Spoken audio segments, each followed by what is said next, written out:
Christian von Koenigsegg vient de lancer une bombe qui bouleverse le monde de la technologie et de l'énergie. L'énergie de la matière noire existe bel et bien.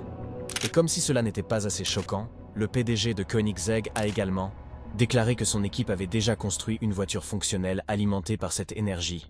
On ne parle plus d'essence, de batterie ou d'hydrogène. Nous parlons d'une force qui puise son origine dans l'univers, une force que les scientifiques ne comprennent pas encore pleinement. Est-ce le début d'une nouvelle ère énergétique ou juste un autre rêve voué à l'échec? J'ai 22 ans. J'ai créé ma première entreprise à 19 ans. C'était une société commerciale, rien à voir avec l'automobile, le design ou quoi que ce soit de ce genre. Mais j'ai compris que si je voulais créer ma propre entreprise automobile, je devais gagner de l'argent. Rejoignez-nous pour découvrir ce que Koenigsegg a découvert et pourquoi cela pourrait tout changer. Déclaration explosive du PDG de Koenigsegg. Les lumières se sont éteintes au salon de l'automobile de Genève, et une foule de caméras se sont tournées vers la scène Koenigsegg.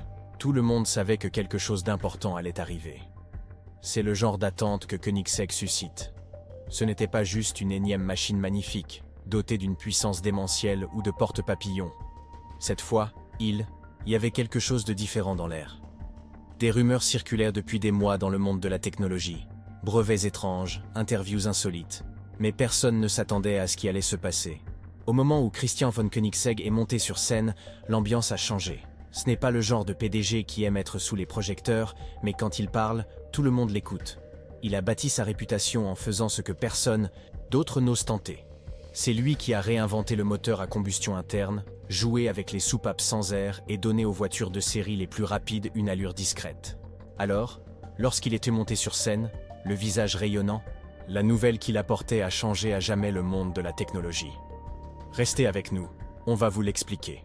Et puis, là, sur la scène internationale, il a déclaré « Ils avaient conçu un concept car propulsé par une nouvelle forme d'énergie. » Koenigsegg est un constructeur de supercars unique en son genre. Depuis plus de 2 décennies, il est à l'avant-garde de l'industrie automobile, produisant certaines des voitures les plus innovantes et exclusives de la planète. Pas de combustible fossile, pas de batterie au lithium, pas d'hydrogène. Un phénomène lié à ce que les scientifiques comprennent encore mal. Il l'a appelé l'énergie de la matière noire. Et pendant un instant, le temps s'arrêta. Tout le monde se figea. Que voulait-il dire? Était-ce une métaphore? Était-il sérieux? Le silence était assourdissant. Mais cela n'a pas duré longtemps. Les journalistes sont immédiatement passés à l'action. Les bras se sont levés, d'autres étaient visiblement désorientés. Les caméras cliquaient sans arrêt. Les gens se précipitaient pour tweeter, publier, diffuser en direct, tout ce qu'ils pouvaient pour immortaliser l'instant. La presse posait des questions que personne ne savait vraiment comment formuler. S'agissait-il de véritable science ou d'un simple stratagème marketing sous couvert de physique sophistiquée? Koenigsegg s'empressa de clarifier les choses. Il ne prétendait pas avoir littéralement mis la matière noire en bouteille. Là n'était pas l'essentiel. Ils ont découvert une nouvelle façon de produire de l'énergie qui imite certaines des forces inconnues invoquées par les scientifiques pour expliquer les zones d'ombre de l'univers. Ce système énergétique ne repose ni sur la combustion, ni sur des réactions chimiques. Il reposait sur des principes que la plupart des constructeurs automobiles ne prennent même pas en compte. C'était expérimental. C'était brut, mais ça a fonctionné, du moins dans le prototype. Cette explication n'a fait qu'attiser le feu. Les réseaux sociaux ont explosé comme un volcan. Certains ont parlé du plus grand bond technologique depuis le premier pas de l'homme sur la Lune. D'autres ont qualifié cela d'absurde. Beaucoup se demandaient ce qui se passait. Koenigsegg traversait-il une période de science-fiction de la quarantaine? Ou avait-il vraiment découvert quelque chose de si extraordinaire que chaque véhicule électrique ressemblait à un téléphone à cadran? Des comparaisons ont commencé à émerger. Elon Musk a bien sûr été mentionné. L'homme le plus riche du monde vient de s'enrichir encore davantage. Je parle d'Elon. Elon Musk. Sa valeur nette a atteint 400 milliards de dollars. Il disait que Koenigsegg était entré dans la cour des grands visionnaires. Non seulement il construisait des choses, mais il transformait aussi notre façon de concevoir l'énergie, les transports et même la réalité elle-même. Mais contrairement à Musk, Koenigsegg ne souhaitait ni coloniser Mars, ni implanter de puces cérébrales. Il voulait juste construire une voiture fonctionnant grâce à quelque chose qui ressemblait à de la magie. Et le voilà, sur scène. Oblivion 1. élégante, agressive. La carrosserie semblait sculptée par le vent. Mais c'est ce qui propulsait la voiture qui laissait tout le monde sans voix. Pas d'essence, pas de prise de charge, pas de réservoir, gaine d'hydrogène. Les spécifications à l'écran indiquaient qu'il fonctionnait grâce à une technologie appelée Point Zéro, basée sur des principes quantiques.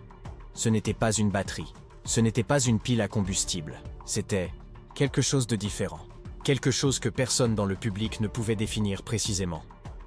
Selon Koenigsegg, la voiture fonctionnait grâce à l'énergie captée par les fluctuations des champs quantiques, en somme, d'infimes mouvements au plus infime niveau de la réalité. La science semblait impossible, comme dans un documentaire de fin de soirée. Mais elle était là, bourdonnant doucement, déjà active. Ce n'était pas de la fiction, du moins, à son avis. L'atmosphère dans la salle passa du scepticisme à une sorte de recueillement silencieux. Il ne s'agissait plus de puissance. Il ne s'agissait plus de savoir qui possédait le système multimédia le plus récent. Il s'agissait de la possibilité que Koenigsegg, ce petit constructeur automobile suédois dirigé par un homme obsédé par la perfection, ait fait un pas vers une nouvelle ère énergétique. Alors que les gens commençaient à quitter le site, aucune réponse claire n'était apportée. Que des questions. Avait-il réellement assisté au début d'une nouvelle ère énergétique? Personne ne pouvait l'affirmer avec certitude. Mais une chose était claire. L'histoire ne se limitait plus aux voitures. Un événement bien plus vaste s'était produit. Mais avant de vous expliquer cela, il est important de présenter l'homme à l'origine de cette découverte qui a laissé le monde sans voix. Suivez-nous, l'esprit novateur de Christian von Koenigsegg. Avant de devenir le PDG mondial que nous connaissons aujourd'hui, Christian von Koenigsegg n'était qu'un enfant en Suède qui ne pouvait s'empêcher de concevoir des machines. Pendant que les autres enfants jouaient à des jeux vidéo ou tapaient dans un ballon, Christian était assis près des fenêtres et dessinait des voitures équipées de moteurs fusées. Selon des sources proches de sa famille, il était le genre d'enfant à regarder un jouet et à se demander pourquoi il ne pouvait pas voler. Il y avait quelque chose de différent dans sa façon de penser. Déjà à l'époque, il n'imaginait pas seulement des voitures plus rapides. Il imaginait des voitures différentes. Cette curiosité l'a accompagné jusqu'à l'âge adulte, et au début des années 1990, il avait pris sa décision. Je ne travaillerai pour personne. Je créerai, de toutes pièces, l'entreprise automobile la plus avancée au monde. Sans filet de sécurité, pas de gros investisseurs.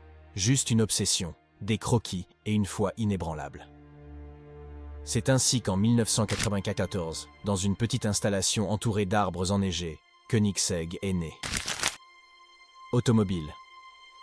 Il n'avait pas de plan détaillé.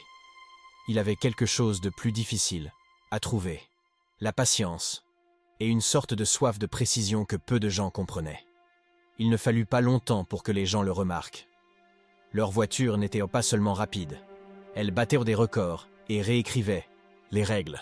De la CC8S à la Jesko, les voitures Koenigsegg étaient réputées pour réaliser l'impossible. Ils ont introduit de nouveaux systèmes de transmission éliminant complètement le levier de vitesse. Ils ont abandonné les systèmes de distribution traditionnels au profit de soupapes pneumatiques. Et ils n'ont pas hésité à afficher des chiffres en gras dans leurs fiches techniques, car ils pouvaient les justifier. Christian ne faisait pas ça depuis un bureau vitré.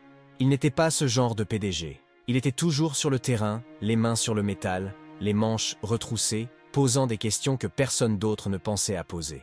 Pendant que les grands constructeurs automobiles approuvaient leurs rapports et tenaient des réunions, Christian travaillait sur les prototypes, cherchant à concevoir une voiture plus légère, sans compromettre la sécurité ni la structure. Son inquiétude ne s'est jamais démentie.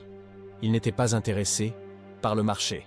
Partagé, il cherchait des réponses. Tandis que d'autres constructeurs automobiles suivaient les tendances, hybrides, véhicules électriques, SUV, Koenigsegg ignorait le bruit. Il ne copiait personne, il voulait inventer. Il a créé un moteur à combustion capable de passer d'un carburant à l'autre en temps réel. Il a conçu une voiture qui n'avait même pas besoin de transmission conventionnelle.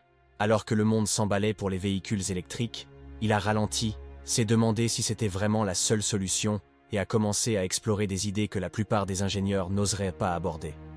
Et voici ce que beaucoup ignorent, derrière les turbos et les numéros de piste, Christian nourrissait une obsession silencieuse pour quelque chose de plus profond. La physique, le genre étrange, celui que la plupart des gens ignorent ou dont ils se moquent, lisait sur l'énergie du vide. Il suivait des publications obscures. Et de temps à autre, lors d'interviews discrètes, il laissait échapper des informations. Son obsession pour les systèmes énergétiques ne reposant ni sur la combustion, ni sur les batteries, ni même sur la lumière du soleil. Cet intérêt ne se limitait pas à sa vie personnelle. Au fil des ans, Christian s'est discrètement tourné vers des chercheurs alternatifs. Il a financé des projets parallèles, non pas pour créer quelque chose pour le marché, mais simplement pour explorer. Il a rencontré des scientifiques qui avaient des théories sur l'énergie du point zéro, ces minuscules fluctuations de l'univers qui ne s'arrêtent jamais. Il ne cherchait pas l'attention des médias. Je voulais juste savoir s'il existait quelque chose que les manuels scolaires n'avaient pas encore intégré. Vers 2018, des proches de l'entreprise affirment que Christian a commencé à collecter des articles, des théories et même des prototypes auprès de penseurs qui n'obtenaient même pas de stand lors de conférences universitaires. Il n'était pas imprudent, il ne courait pas après la fantaisie. Il se demandait simplement « et si ?» Ce côté-là ne plaisait pas à tout le monde.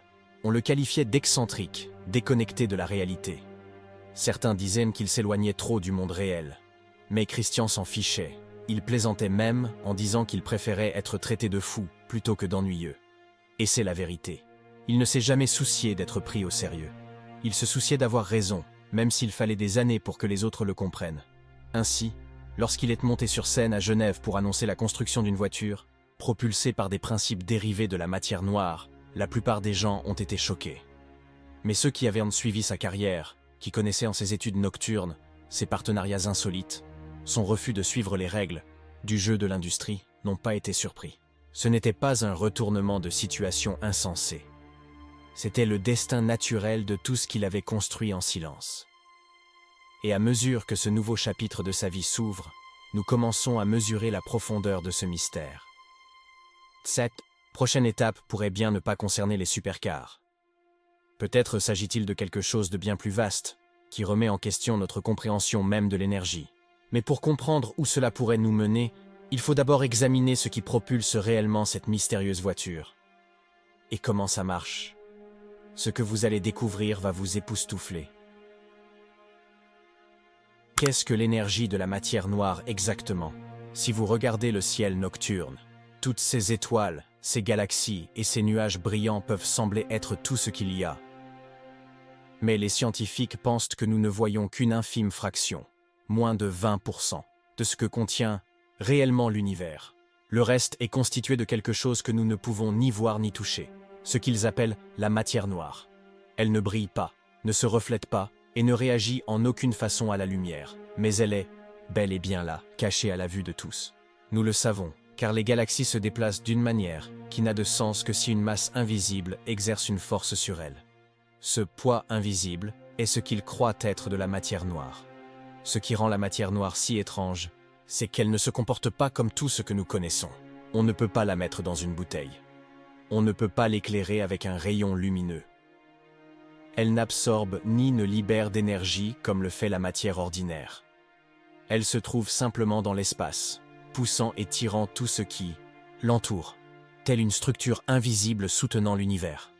Et même si les chercheurs tentent de le détecter directement depuis des décennies, ils n'ont jamais réussi à capturer une seule particule.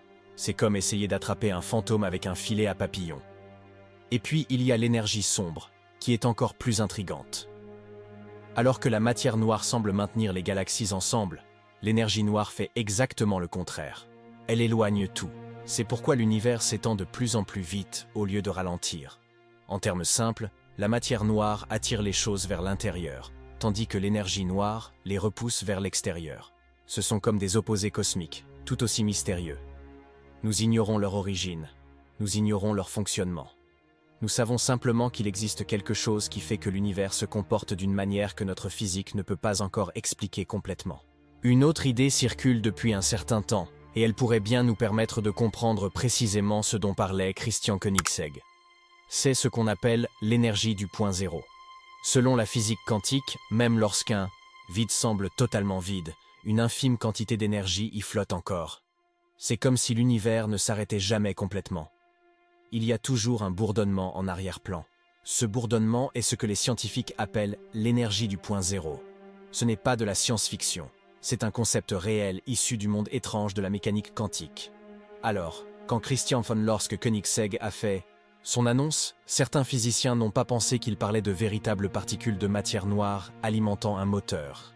Ils ont plutôt soupçonné qu'il parlait d'extraire de l'énergie de ces fluctuations quantiques invisibles, c'est-à-dire, en substance, de l'énergie du vide lui-même. Ce n'est pas prouvé, mais le sujet est sérieusement débattu dans certains cercles scientifiques depuis des années. Il y a aussi un détail historique intéressant. Au début du XXe siècle, Nikola Tesla avait ses propres théories sur les champs d'énergie invisibles. Il croyait que le monde regorgeait d'énergie inexploitée, flottant librement dans l'espace, attendant simplement d'être captée. Si la plupart de ces idées n'ont jamais été intégrées à la science dominante, des chercheurs comme Christian semblent reprendre le flambeau de Tesla, mais avec de meilleurs outils et des théories modernes. Bien sûr, cette idée ne plaît pas à tout le monde. De nombreux scientifiques reconnus désapprouvent l'apparition de termes comme « énergie du point zéro » ou « énergie noire » en dehors des articles universitaires. Ils estiment que ces notions sont trop spéculatives et manquent de preuves. Certains les qualifient même de pseudosciences. Koenigsegg ne se contente pas d'en parler, ils agissent. L'année dernière, l'entreprise a déposé des brevets pour des méthodes de propulsion non traditionnelles. Il ne s'agit pas de moteurs électriques ou de moteurs à combustion conventionnelle. Les descriptions mentionnent des éléments tels que des systèmes énergétiques basés sur les champs et la conversion d'énergie non chimique. Il ne s'agit pas seulement de marketing. Cela indique qu'ils construisent réellement quelque chose d'inédit, et ils ne sont pas les seuls. Partout dans le monde, un mouvement discret prend de l'ampleur. De petites start-up, des laboratoires indépendants et même de grands noms explorent ces mêmes idées énergétiques. Ils mènent des expériences qui sortent du cadre traditionnel. Certains tentent d'extraire de l'énergie du vide. D'autres s'intéressent à la fusion à température ambiante ou repensent la circulation de l'énergie à l'échelle subatomique. C'est compliqué, plein d'erreurs. Mais c'est en train de se produire. Ainsi, même si ce que Koenigsegg étudie ne relève pas de l'énergie de la matière noire, il répond clairement à une curiosité croissante, un nouveau domaine qui tente de repousser les limites de la science actuelle. Et cela nous amène à la grande question suivante. Si ce type d'énergie est réellement viable, comment passera-t-il du laboratoire à une voiture en mouvement? C'est là que les choses deviennent vraiment intéressantes. Quelle est la prochaine étape pour la technologie énergétique de la matière noire? Actuellement, le monde est divisé en deux groupes. D'un côté, les croyants, les gens qui croient, que Christian von Koenigsegg vient de percer le secret d'un nouveau type d'énergie. De l'autre côté, les sceptiques, et ils ne se taisent pas. Les scientifiques rappellent à tous que les grandes affirmations exigent des preuves solides. Les laboratoires qui tentent de comprendre l'énergie noire ou énergie du point zéro depuis des décennies n'ont encore rien trouvé de concluant. Ils ne sont donc pas prêts à y croire simplement parce qu'un constructeur automobile le dit. Pour eux, tout est une question de données. Et tant que ces données ne sont pas disponibles, les applaudissements sont suspendus. Pendant ce temps, le monde de l'énergie traditionnelle commence à s'inquiéter. Les compagnies pétrolières et les constructeurs de véhicules électriques ont toujours été opposés dans la lutte pour les énergies propres. Mais ils se trouvent désormais confrontés à la même incertitude. Si le projet développé par Koenigsegg fonctionne, il pourrait bouleverser les deux secteurs. Le pétrole perd sa domination, et les voitures électriques paraissent soudain dépassées. On a le sentiment qu'il ne s'agit pas d'une simple alternative énergétique. Il pourrait s'agir d'une toute nouvelle catégorie, et personne, en dehors de Koenigsegg, ne sait à quel point ils en sont proches. Et puis, il y a les agences gouvernementales, qui ne dorment pas non plus sur leur laurier. La rumeur court que l'Union européenne et le ministère américain de l'énergie se sont déjà mobilisés pour en savoir plus sur cette technologie. Certains évoquent des visites discrètes, des appels en coulisses et des demandes de démonstration. Car, si quelqu'un a réellement trouvé comment extraire de l'énergie de l'espace ou des fluctuations du vide, ce n'est plus seulement une histoire de voiture. Cela devient une question d'intérêt national. La sécurité énergétique, l'énergie propre et même les implications en matière de défense entrent en jeu. Parallèlement, les grands noms de la technologie mondiale se rapprochent. Il existe des informations selon lesquelles des personnes, proches d'Elon Musk et Jeff Bezos, ont tenu des consultations privées après l'annonce de Koenigsegg. Ces milliardaires ont investi des fortunes dans des fusées, des batteries et des stations spatiales. Si quelqu'un comprend la valeur d'une source d'énergie compacte et illimitée, c'est bien eux. Ils n'attendent pas les publications évaluées par les pairs. Ils essaient d'être les premiers à être informés au cas où cela serait vrai. Et maintenant, l'argent arrive à grands pas. Les sociétés de capital risque, autrefois axées sur l'intelligence artificielle ou les biotechnologies, se tournent soudain vers les startups du secteur de l'énergie. Tout le monde veut une part de ce nouveau secteur, quel qu'il soit. Certaines investissent dans de petites startups partageant les mêmes valeurs, espérant que la foudre frappera 2 fois.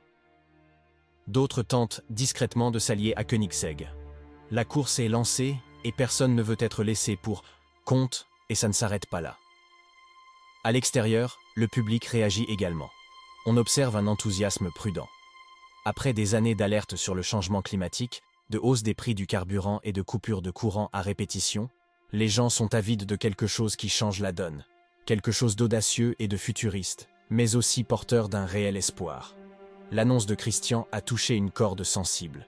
Cela semblait impossible, mais c'était exactement le genre de chose en laquelle les gens veulent croire en ce moment. Koenigsegg a déjà confirmé la création d'un nouveau centre de recherche entièrement dédié à ce projet. Il sera baptisé Dark Energy Lab. Et il ne sera pas uniquement dédié aux voitures.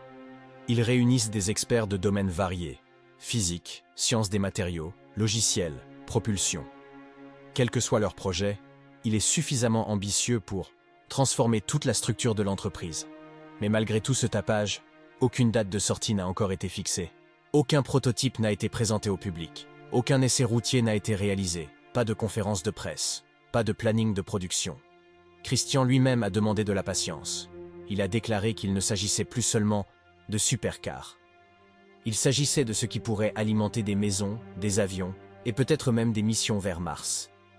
Et une telle envergure prend du temps, et il est clair qu'ils ne sont pas pressés de présenter quelque chose d'inachevé. Merci de nous avoir suivis jusqu'ici. Et vous, pensez-vous que Koenigsegg parviendra à l'exploit de l'énergie de la matière noire?